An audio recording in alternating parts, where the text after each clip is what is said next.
सभी साथियों को नमो बुद्धाय और जय भीम मित्रों कल देश की सबसे बड़ी अदालत सर्वोच्च न्यायालय के द्वारा एक बहुत ही महत्वपूर्ण फैसला सुनाया गया और उसने अपने फैसले में कहा कि धर्म बदला तो एससी का दर्जा और आरक्षण खत्म। सुप्रीम कोर्ट की ये गाइडलाइन है। एक लंबे समय से मांग उठाई जा रही है अनेक धर्म के लोगों के द्वारा कि व्यक्ति का जन्म जिस धर्म में होता है उसका स्टेटस बदल जाता है यदि उसने आगे चलकर अपना धर्म बदल दिया तो।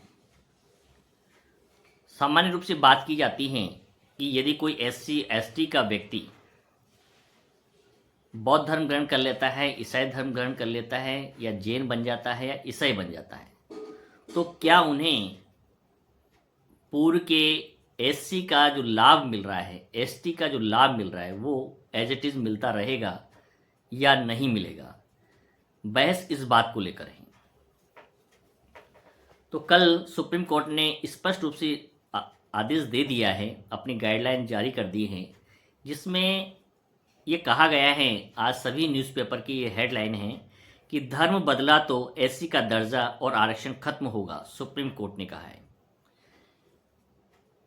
बरसों से कई लोग इस कन्फ्यूजन में रहते हैं कि यदि हमने बौद्ध धर्म ग्रहण कर लिया या जैन धर्म ग्रहण कर लिया तो क्या हमारा जो स्टेटस था, एससी का जो दर्जा था, जो प्रमाण पत्र था, एसटी का जो प्रमाण पत्र था, वो मान्य होगा या नहीं होगा? हमारी आने वाली पीढ़ी को आरक्षण मिलेगा या नहीं मिलेगा? यही एक महत्वपूर्ण मुद्दा है मित्रों। आरक्षण हो या कोई भी व्यवस्था हो, एक समय के बाद समाप्त हो जाती है और आज नहीं तो कल इसे तो खत्म होना ही है। तो अपने आप को कैपेबल बनाएं, अपने बच्चों को योग्य बनाएं और उन्हें आरक्षण की बैसाखी पे चलने का आदी न बनाएं। ये तो हुई एक सामान्य बात, लेकिन कुछ लोगों की भ्रांति यदि है तो उसे हमें इस आदेश को स्पष्ट रूप से समझने की आवश्यकता है। क्योंकि भारत का संविधान बाबा साहब अम्बेडकर ने लिखा और 14 अक्टूबर 1956 को नागपुर के अंदर ही बाबा साहब ने अपने 5 लाख साथियों के साथ बौद्ध धर्म को ग्रहण किया। तो वो इतनी बड़ी गलती कभी नहीं कर सकते हैं, क्योंकि जिन्हें हम सिंबल ऑफ द नॉलेज कहते हैं, वो यदि अपने कॉन्स्टिट्यूशन में ये लिखना भूल जाए तो बड़ी अतिशयोक्ति होगी और इसे हम कभी भी स्वीकार नहीं कर सकते हैं कि बाबा साहब के होते हुए इस तरह की गलती उन्होंने अपने संविधान में लिखते समय की हो। क्योंकि बाबा साहब स्पष्ट रूप से जानते थे कि बहुसंख्यक समाज हैं जिस पे अत्याचार होता रहा है और इसे सम्मान का दर्जा देने के लिए उन्होंने बौद्ध धर्म को ग्रहण किया था और उनके साथ लाखों लोगों ने बौद्ध धर्म को ग्रहण किया। तो उन्होंने उनसे भी लोगों ने उस समय प्रश्न किया कि क्या बाबा साहब बौद्ध धर्म को ग्रहण करने के पश्चात क्या हमारे एससी के जो सर्टिफिकेट्स हैं, जो आरक्षण का जो लाभ है, आने वाली पीढ़ी को नहीं मिलेगा? तो बाबा साहब ने कहा ऐसा नहीं है, मैंने इस कॉन्स्टिट्यूशन में इसकी पूरी व्यवस्था कर दी है। तो इस आदेश को हम पढ़ें और समझें कि ये क्या कहना चाहता है। इसमें साफ लिखा है, इसमें एक पादरी ने याचिका दायर की थी और उन्होंने ये मांग की थी कि जिन लोगों ने ईसाई धर्म को ग्रहण कर लिया है उन लोगों को भी एससी का जो लाभ एज इट इज मिलता रहे। ये याचिका एक चर्च के पादरी के द्वारा सुप्रीम कोर्ट में लाई गई थी।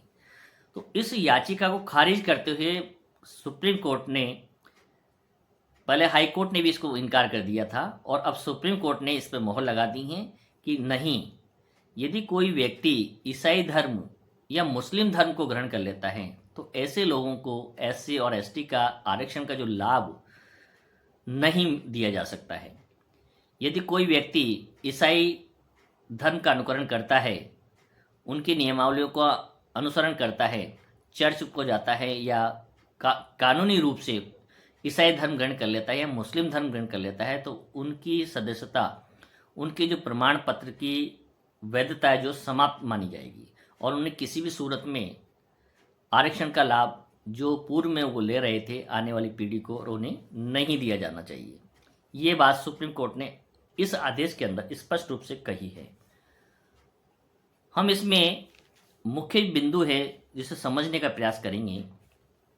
सुप्रीम कोर्ट ने कहा है कोई भी हिंदू, सिख और बौद्ध धर्म के अलावा अन्य धर्म को यदि ग्रहण करता है तो उन्हें एससी की श्रेणी में नहीं माना जाएगा।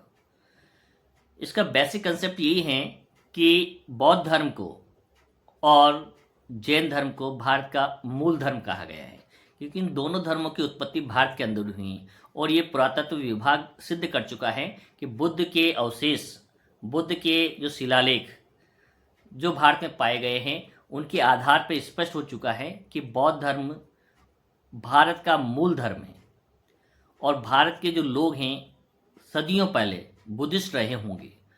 इसी आधार पे ये दोनों धर्मों को भारत का मूल धर्म मानते हुए सुप्रीम कोर्ट ने ये गाइडलाइन जारी की है कि यदि कोई एससी एसटी का व्यक्ति सिख धर्म और बौद्ध धर्म को यदि ग्रहण कर लेता है तो उनके जो कास्ट सर्टिफिकेट पे उस पर किसी प्रकार का कोई प्रभाव नहीं पड़ेगा और उन्होंने यथास्थिति उसी प्रकार से एज इट इज़ उनको, उनके आने वाली पीढ़ी को ये लाभ मिलता रहेगा।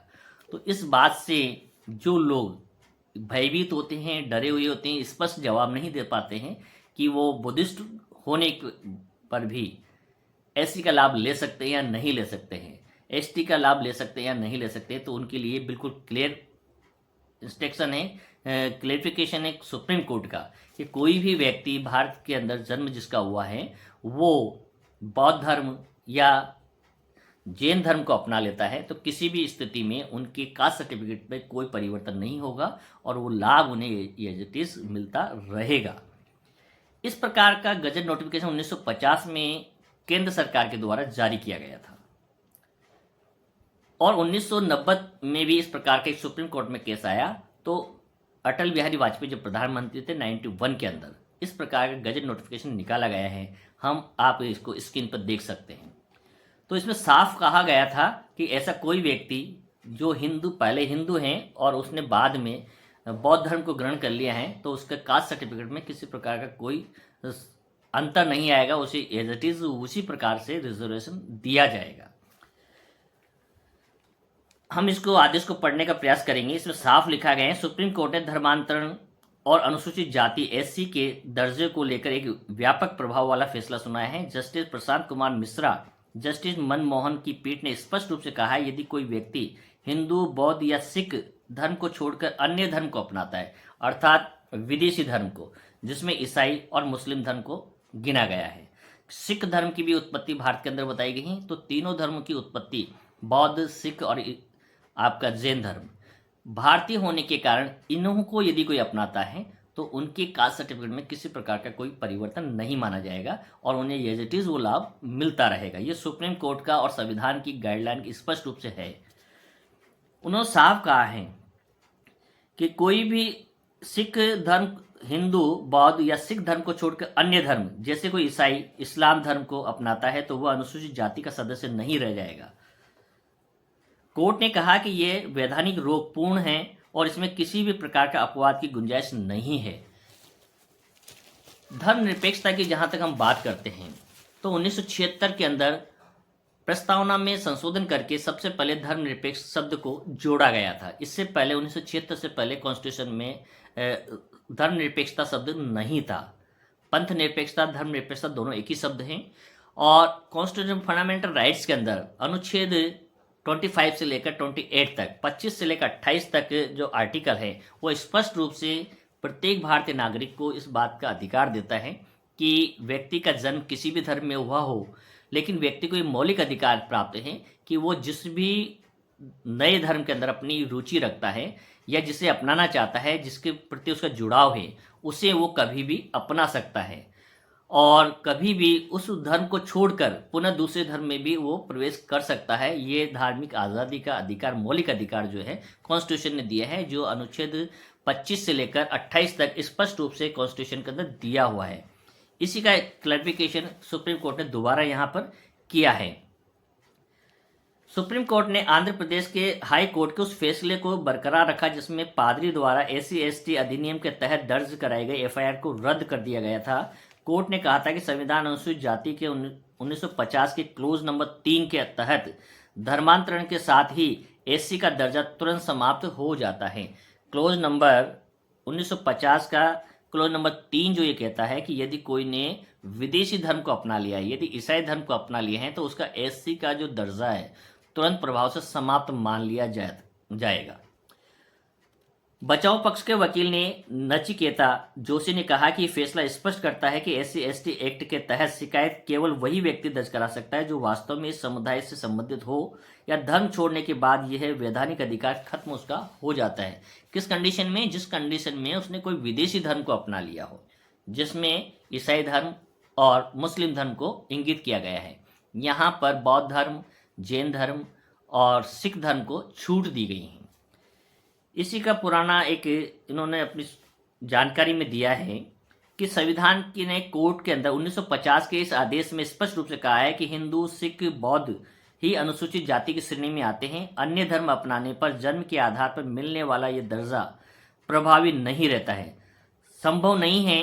कानून इस बात की इजाजत नहीं देता है कि कोई भी व्यक्ति एक साथ ईसाई धर्म की रीतियों का पालन करें और एससी होने का संवैधानिक लाभ भी ले। दोनों स्थितियों में परस्पर विरोधी हैं, इसलिए ये नहीं माना जा सकता है। कानूनी सुरक्षा उसे दी गई है। कोर्ट ने कहा है कि जो व्यक्ति एससी श्रेणी में नहीं आता है वह एससी एसटी एक्ट का लाभ नहीं ले सकता है। कि जो आर्टिकल बनाया गया एससी एसटी अधिनियम की धारा के तहत कोई मुकदमा दर्ज हुआ था, उसको लेकर ये कानूनी बहस चल रही थी और इस पर यह फैसला सुनाया गया है। ऐसे मामले में सामान्य धाराओं के तहत ही उस व्यक्ति पर केस दर्ज किया जा सकता है। एससी एसटी का एक्ट उस पर नहीं लगाया जा सकता है। पुनर्वापसी, कोई भी मूल धर्म में लौटता है, यदि मान लीजिए पहले उसके पूर्वज उस धर्म को मानते थे, ये बुद्धिस्ट थे, और बाद में उन्होंने हिंदू धर्म अपना लिए हैं और अब वापस लौटकर वापस उसी धर्म में जा रहा है, इसी बात का इन्होंने पुनर्वासी शब्द कहा है। कोई भी अपने मूल धर्म में लौटता है तो उसे साबित करना होगा कि वह मूल समुदाय से उसे स्वीकार कर लिया है और वह पुरानी रीतियों का पालन कर रहा है। घोषणा पर्याप्त नहीं होगी। ऐसा कोई व्यक्ति जिन्होंने ईसाई धर्म पहले अपना लिया था, उसे विधिवत रूप से वापस हिंदू धर्म अपनाना होगा, तभी जाकर वो इस प्रकार के ऐसे एक्ट का, कानून का लाभ ले सकता है, सुविधाओं का लाभ ले सकता है। सरकार के आदेश में स्पष्ट है। कोर्ट ने साफ कर दिया है कि आंध्र प्रदेश सरकार का 1977 का पुराना आदेश राष्ट्रपति द्वारा जारी संवैधानिक आदेश की सीमाओं को नहीं बदल सकता है। प्रार्थना सभा के तहत हाई कोर्ट ने इसमें स्पष्ट रूप से कहा है ईसाई धर्म जाति व्यवस्था नहीं पाई जाती। इस आदेश को देने के पीछे जो तर्क दिया गया है उसमें कहा गया है, हाई कोर्ट ने कहा था आंध्र प्रदेश में कि ईसाई धर्म में किसी प्रकार की जाति व्यवस्था नहीं है, इसलिए वहां एससी और एसटी के कास्ट सर्टिफिकेट का लाभ भी नहीं दिया जा सकता है जिस व्यक्ति ने ईसाई धर्म को अपना लिया है। इसको हम पढ़ने का प्रयास करेंगे, जानने का प्रयास करेंगे। आंध्र प्रदेश हाई कोर्ट ने इस मामले में अपने आदेश में कहा है कि जाति व्यवस्था ईसाई धर्म का हिस्सा नहीं है और ईसाई धर्म अपनाने का मतलब ही उस सामाजिक व्यवस्था पहचान से बाहर निकलना है जिसके आधार पर एससी का दर्जा दिया गया था। सुप्रीम कोर्ट ने इस तर्क को स्वीकार करते हुए, चूंकि याचिकाकर्ता पादरी के रूप में कार्य कर रहे थे, इसलिए उनकी ऐसी पहचान कानूनी रूप से समाज मानी जाती है। इसमें मूल मुद्दा यही था, जो पादरी थे वो पहले एससी के थे और उन्होंने बाद में ईसाई धर्म ग्रहण कर लिया था और पादरी का काम करने लगे थे। जब उन्होंने ईसाईयत के सभी नियमों का पालन शुरू कर दिया है तो उनके पास जब मारपीट का कोई केस हुआ तो एससी की धाराएं जब उन्होंने लगवाई तो वो आगे जाकर हाई कोर्ट में खारिज हो गई और उसी को सुप्रीम कोर्ट में केस को लाया गया और अब वो खारिज पूरी तरह से कर दिया गया। तो मित्रों, ये थी जानकारी जो कल सुप्रीम कोर्ट ने आदेश जारी किया था कि धर्म बदला तो एससी का दर्जा और आरक्षण खत्म। तो इसे स्पष्ट रूप से पढ़ने की आवश्यकता है, समझने की आवश्यकता है कि किन लोगों पर लागू होगा और किन लोगों पर लागू नहीं होगा। तो आपको ये स्पष्ट रूप से समझ आ गया होगा कि ऐसा कोई व्यक्ति जो भारत में पैदा हुआ है, जो पहले जैसे मान लीजिए वो हिंदू धर्म में था और जातियों में बटा हुआ था और उसे एससी का लाभ मिल रहा था, एसटी का लाभ मिल रहा था, और उसने अपने स्वेच्छा से बौद्ध धर्म को ग्रहण कर लिए हैं, सिख धर्म को ग्रहण कर लिए हैं या जैन धर्म को ग्रहण कर लिए हैं, तो उसको एससी का जो लाभ है एज इट इज मिलता रहेगा उसको और उसके आने वाली पीढ़ी को। उसमें किसी प्रकार कोई परिवर्तन नहीं होगा। लेकिन बाय द वे उसने मुस्लिम धर्म को या ईसाई धर्म को ग्रहण कर लिया है तो उसका एससी और एसटी का जो लाभ है वो स्टेटस से उसको छीन लिया जाएगा, हटा दिया जाएगा, फिर उसे सामान्य की कैटेगरी में रखा जाएगा। तो इस आदेश से मित्रों आप समझ गए होंगे कि आपको अब किसी प्रकार के भय की गुंजाइश नहीं रह जाती हैं। आप इस बात को स्पष्ट रूप से समझ चुके होंगे कि यदि आप अपने बच्चों के एडमिशन में कॉलम में धर्म के कॉलम में यदि आप बुद्धिस्ट लिखते हैं और जाति के कॉलम में आपकी जाति लिखते हैं तो भी आपको एसटी और एससी का होने का जो सर्टिफिकेट है उसका लाभ एज इट इज दिया जाएगा, उसको कोई नहीं छीन सकता है। ये इस आदेश के द्वारा स्पष्ट रूप से आज बता दिया गया है। आपको जानकारी कैसी लगी? यदि आपको अच्छी लगी हो तो ये जानकारी को आप आगे शेयर कर सकते हैं। आप देख रहे थे इस्माइल बुद्धा यूट्यूब चैनल। सभी को नमो बुद्धाय।